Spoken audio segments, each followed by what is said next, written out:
Джедалари, усети симбиозата.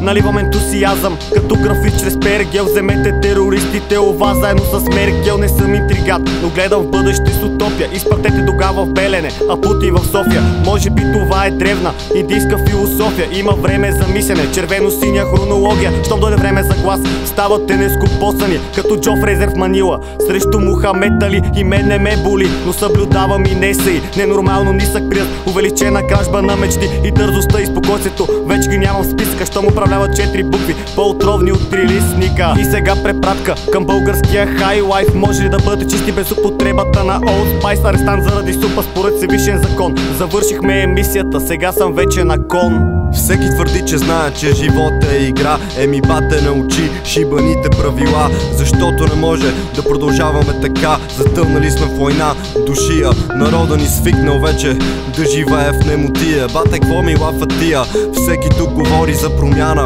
обаче единството го няма и народният дух задряма. Чака да бъде събуден от българина муден, който гледа отчуден. Види ли доброто дело? Изпратете депутатите на село, да видим дали пак ще лъжат толкова смело. След като прекопат лозето на баба ти, не се прави, че не знаеш кой взима от хляба ни.